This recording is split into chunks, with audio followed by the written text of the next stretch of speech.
Good morning, everybody. Welcome. It is racing down in the Western Cape today. We are at Durbanville for a very nice card again, the Hollywood Bets Durbanville card. 9 races. That means the place accumulator starts with race 3, bipot with race 2, and of course the pick 6 with race 4. Let's get straight into sharing with you the card changes. I'm recording. Well, I've already done take a bet for Tab today for our tote advice. So this is a little later than normal, but it also allows us to just double check on the updated scratchings and changes. And there are your card scratchings, a couple that could be significant for you. Race 1, numbers 2 and 12 are out. Race 4, number 9. Race 5, number 11, Captain Cola. And race 8, number 3, Golden Hostess, which could have been quite popular for some in the last. Critically, Diego de Gavea has flight complications, and he has been replaced on those rides, as you see on screen. Okay, let's get straight into it because I won't keep you too long. I have quite strong opinions, actually, about today's racing. Whether they'll pan out or not, we shall see. But let's get straight into them. I'm not going to take very long in the first leg. Or first race, number 4, Allende will win. I thought even money was actually quite a nice price, shortened to 6 to 10. I think it looks very hard to oppose. Unfortunately for bipod players, this isn't the first leg because I think it was a shoe-in as far as probably winning the race, never mind running in the first 2. But I really can't see too much opposition beyond Allende. He or she was back last time at Durbanville from an 11 draw and was desperately unlucky not to get up. She's now drawn 4. She's got that run under her belt. She's got a pedigree. She's got Louis Mkotwa, and she's got Brett Crawford. So it could be a good start to the day at Hollywood Durbanville for Hollywood Syndicate with Allende in the first. Let's move on to the second race. This is where the bipod gets underway. Number 4, Meta, sets a standard. And again, it could be deja vu in the second race because this is Hollywood Syndicate owned. It's Brett Crawford, it's Louis Mkotwa. But funnily enough, it's not my first choice in the race. I think at the weights, number 6, Call It Fate, is going to have a bit of a say in this. This is her 13th start, so she is reasonably well tried. Meta is much younger, and so it wouldn't surprise me if Meta confirmed her form. But Call It Fate is well in here. On a line through their last meeting where Meta won, Call It Fate is 2 kilograms better off for a 1.25 beating. So that will make her competitive. And I think she's been slowly getting back to some of her best form. And perhaps Call It Fate, it could be competitive off just 58 kilograms here. So for my bipod, I put in 4 and 6. Number 1, Beneath the Moon, was in that race, beat Meta penultimate start, and then a decent run to run third last time. So she would be the obvious third choice in the race. But for me, number 6, Call It Fate, offered the value in the race. I'm moving on, but I must tell you that Nino has been on my case for about 48 hours, telling me exactly how many winners Louis Mkotwa was going to have today. And at the present count, he's got 4, of which Meta is one of them. I haven't told him yet that I prefer Call It Fate, or in a later race, I prefer a horse to beat his horse as well. But I'm passing it on. Nino has been in very good form. He was excellent yesterday. And I think he found 4 winners on the card yesterday. So he's in good form. And for what it's worth, and some people love to follow our good friend Nino, he likes Louis Mkotwa on 4 Allende in the first, as I do, and then Meta in the second. There's 2 others he likes as well. But now we move on to the third race. And here, Stratospheric. Well, initially I was going to try and beat Stratospheric, but having looked and analysed the form again and the fact that he did improve further after gelding last time, and he ran from a 14 out of 14 draw. Here he's got Richard Ferree on board again from a 6 draw. He does look pretty hard to oppose, and as a result, I'm not surprised perhaps that the money is poured on him, and it has, from 18 to 10 through 16 to 10, 14 to 10, and 12 to 10, and it's now 11 to 10. If he were to fluff his lines, well, then the race perhaps has an open look. I think number 3, Green Falcon, could improve. I mentioned that Stratospheric improved with a gelding. Well, this other Justin Snape inmate is likely to improve as well. He's got a terrific pedigree. He's the son of Gimme the Green Light out of Lana Falcon. That pedigree needs no introduction. He was gelded, and his career to date has been average, but I think he can improve. He's had a nasty habit of being slow away. If that is sorted with a combination of the blinkers and the gelding, then I think he could surprise. So number 3, Green Falcon, certainly when he was at 20-1, was an excellent value. For Carico ran a terrific debut. He's interesting that he's eased in the betting market. He wasn't that fancied on debut, but at the same time, he didn't go off 50-1. So I'm surprised he's drifted. He's got Muzzy Yerni on board, and he's drawn 4. The only other horse I really want to touch on is number 8, Master Josh, who is drawn 12 out of 12 behind Wyag last time. That's the same race that Carico came out of. And he's got Louis and Cotter and Brett Crawford on. So Louis and Cotter on and Brett Crawford, the trainer. I think Master Josh has to be respected. But for me, I'm going for 6 Stratospheric and the Stable Companion 3 Green Falcon as a possible improver. That's the opening leg of the place accumulator. Let's move on to race 4. We get into the pick 6 here. All the money for Make It Snappy. And this is Louis and Cotter again. Brett Crawford, beautiful pedigree, daughter of Dynasty out of the Western Wintermare Icy Winter Air. Should go the extra 200, and that should be upper alley. But she is unexposed, but also inexperienced. So she'll have to be at her game, because I think this is a reasonably open and competitive maiden. So 6 Make It Snappy is my first choice. In my exotics, I'll be actually putting in the scratching, which hasn't updated here, but it's number 9, Supreme Dream Won't Run. So I'm going to pop that in my numbers in order to double up with Make It Snappy. But I've put in a few potential improvers, including this horse, number 2, Medalist Tart. It's a master of my fate. It was drawn 14 out of 14 last time. I had absolutely no chance in that draw. And conversely, today is drawn 2, and she's got a pedigree that would suggest she'll improve. That's number 2, Medalist Tart. Number 4, Ella's Delight, is reasonably consistent without tearing the house down. But I had to put her in because I like number 7, Silver Lynx. And Ella's Delight comfortably beat Silver Lynx last time. So just on form, it would be a bit daft for me to put in number 7, Silver Lynx, who'd run 4 lengths behind her Heir of Royalty, and leave out number 4, Ella's Delight, who has only run under 2 lengths behind. So I've put in number 4, Ella's Delight, from a good draw with JP van der Merwe riding. I didn't get enough space to put in number 5, Future Legend, but I did think it was an interesting runner, going to go the extra 100, Muzzy on board. Nice Futura filly, could improve. 6 I've mentioned. 7, Silver Lakes, I do like.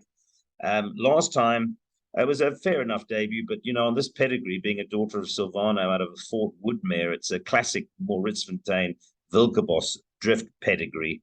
And she will take time, but now she's going over a mile. So over 6 furlongs, she showed, it wasn't a bad debut, but you wouldn't expect her to be getting a blow in. The next start, she was drawn 9 out of 9 when she was stepped up to 1400, and that was quite a decent effort.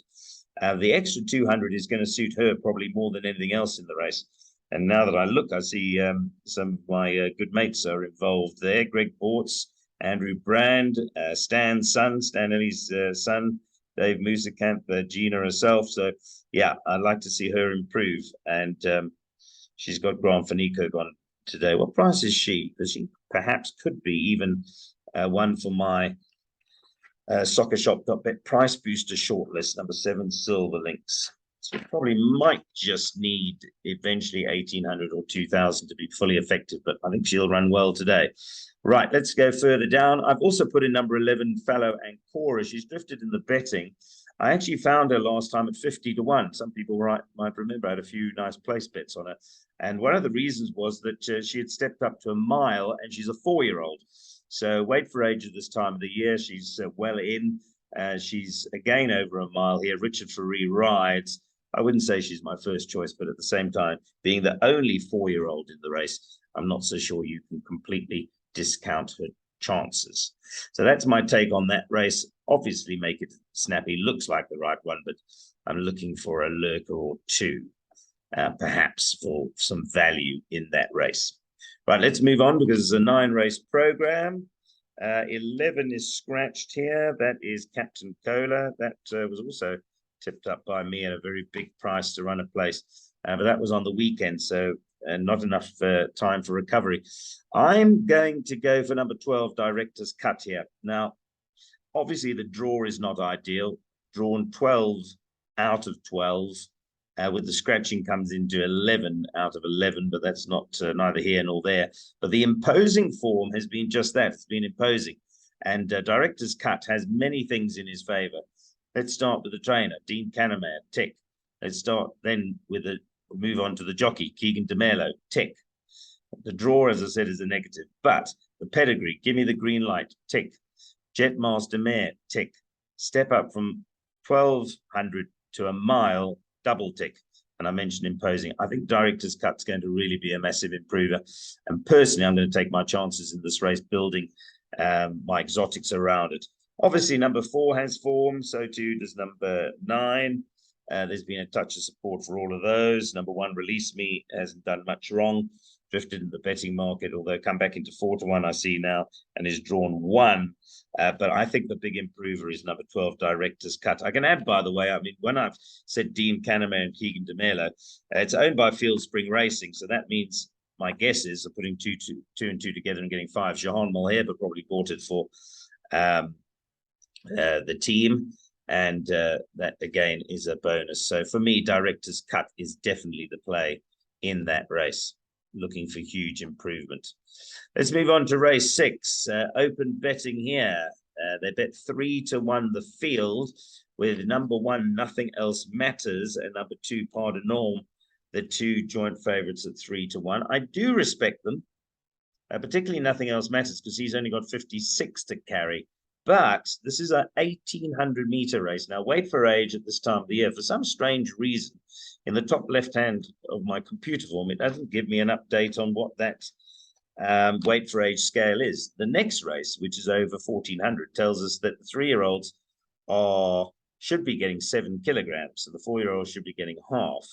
But that is more pronounced, I believe, over 1,800 meters. So, you know, these 3-year-olds are up against it this time of the year. And as a result, I'm going to just tell you to have a look at all of these older horses. Let's quickly whip through them. I think number 6, Coup de Main, is quite a good price at 10-1. He's been running in merit-rated 88s and 92. Aldo de Meyer keeps the ride.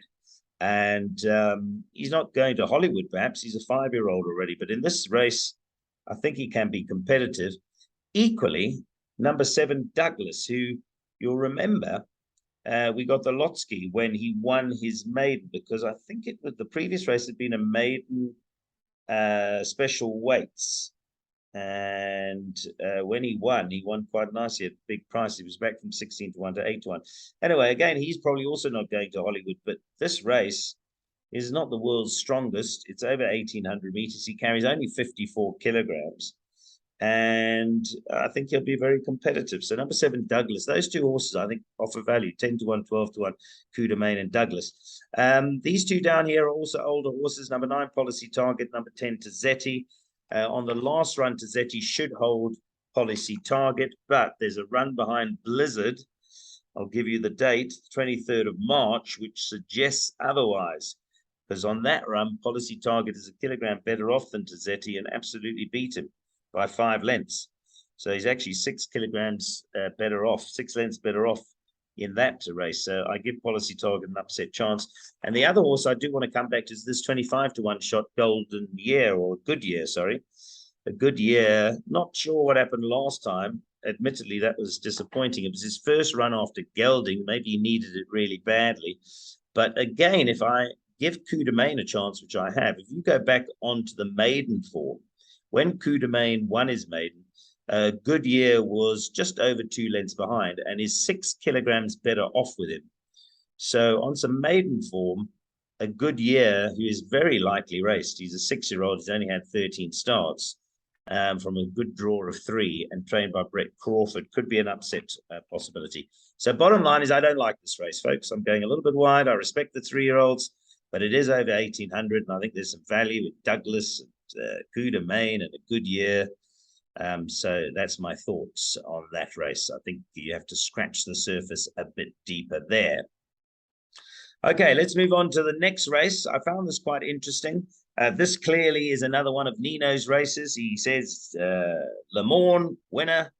Well, I mean, I do respect Lamorne. He's a lovely horse, and I liked him on debut because we had our I did it my way in that race, and I told everybody this horse has got a fantastic pedigree, and looked to for him to have a good debut, and he absolutely took off to win going away. He franked that form last time with another terrific turn of foot, and I do concede that even though he's a 3-year-old taking some older horses here, he is on the up and up quite quickly, and he could easily carry the 60 kilograms to victory. However, I don't think 16 to 10 is necessarily a price I'll be running off to take. I'm looking again at some older horses here. Number 2 On the Road again is drawn 2, carries 59.5, and has got to be a competitive son of Vercingetorix. The horse I really like, which I don't know why it spiraled off the boards, but it has, is number 5 Zona. So I'm going to have to tell myself, Neil, ignore the betting, because, you know, what do people know that you don't know? I'm looking at the form. If I stick to the form, Zona, who's a 4-year-old, Grant van Niekerk is back on board. Grant has ridden it 3 times with not much success, but I'm thinking 4th time lucky today, because on a couple of occasions he's had a terrible draw. Drawn 8 out of 11, was drawn 8 out of 10, 11 out of 12, and even last time drawn 9 out of 10, when he is now 5 kilograms better off with Lamorne for a 2-length beating. So pure math tells me that number 5 Zona has to be a runner here. Can't understand why he's drifted as he has, but I'll have to, as I say, try and get myself to ignore the betting drift. Respect for number 9, Master of Africa. He did some low flying last time and was really taking off. Aldo de Meyer rides here. He's drawn 9, but has got a stout pedigree on his mother's side. So interesting race. I didn't mention number 1 Scalini. Like Lamorne, got to carry 60 kilograms top weight. Ran behind Light Speed.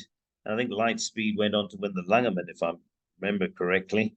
But anyway, you've got to respect Scalini. But again, he is a 3-year-old carrying 60. So I thought the value in the race was Zona and On the Road again, with respect to Lamorne and Scalini, because they are young horses, and particularly Lamorne has been sensational so far with his turn of foot. Let's move on to the next race. This is the 8th race. Number 3 Golden Hostess would have been popular. That's scratched. Money is poured on number 1 Fun Zone here. Hasn't run for 102 days, but you've got to take cognizance of this money from 7.5 to 1, back through 6 to 1, through 11 to 2, through 5s, 4s, 3s, 3 to 1 now is Fun Zone. So had his odds more than halved. Drawn 1, daughter of Rafifu, going nicely, and she only has 52 kilograms. That is the key. Remember that Hollywood bets Durbanville, like Hollywood bets Greybull, Scottsville, etc. Just because you're number 1 doesn't mean that you're carrying top weight. On the contrary, it means you're drawn 1. And this filly is carrying 52 kilograms. Got absolute paperweight on her back, drawn 1, and I'm sure that Gareth Wright's going to get on his bicycle early on and make use of the lightweight. So absolute respect for number 1 Fun Zone here, this race being over 12.50. And Nippy Winter on some form lines comes in actually quite well and is drawn 2. So I wouldn't completely discount the stable companion to number 1 Fun Zone. If there's going to be an upset, number 2 Nippy Winter could be involved in that. Foremost green light is Louis Cotter again and Brett Crawford. I'm not too sure if this was the 4th one that Nino liked. As I said, he liked so many Louis Cotter, Brett Crawford runners. This might be another one, but respect for her. She's a 4-year-old carrying 58. Stiptilic is interesting because she won on debut, looked like she could be really, really something special without being too nasty about her. I'm not so sure she's fulfilled expectations, but she has been rested. Maybe that's what she needed. She hasn't run for 182 days. It wouldn't surprise me to see her win because Brett Crawford's just a tremendous trainer. But and the fact, of course, Keegan DeMelo rides as he would because he's got an arrangement with Richmond. But I can't say that she's a good thing. So I'll keep her safe, number 7, Stiptilic. But she might just need the run. Although, having said that, if she were to win an open race, I wouldn't be completely gobsmacked. Likewise, over the page, number 8, La Folie Douche is beautifully bred. She's won over this course and distance. Richard Ferree, not the ideal draw for her or Benica, but if they go a clip, it's not impossible that these two could be doing some low flying, particularly number 9, Banika, who comes on late. Grant van Niekerk rides for the first time. So it's an interesting race, scraping away the surface. I think that the value probably now gone in number 1, Fun Zone, but you've got to respect. And it could be a surprise result. I would just factor in a few there. After all, it is a fillies and mares and middle stakes. Okay, let's go on to the 9th race, and we'll end it there. Oh, I want to vomit. Oh, I don't think I've shared the story with you, but I'm going to share it with everybody anyway. I don't even want to calculate how much money I had to come if Veronique won last time. I would have definitely tipped it. I think I made it the value bet or price booster on the day. Ish. If you have a look, you'll feel for me, because Veronique was doing some low flying. Looked like it was coming into OR Tambo. That's how quick she was finishing. But she didn't get there. Post came a stride. In fact, maybe half a stride too soon for her. And one more stride, she was actually past Magnetic Dime by probably half a length. But anyway, be that as it may, goes like that. JP van der Merwe is back on board today. She still carries 52.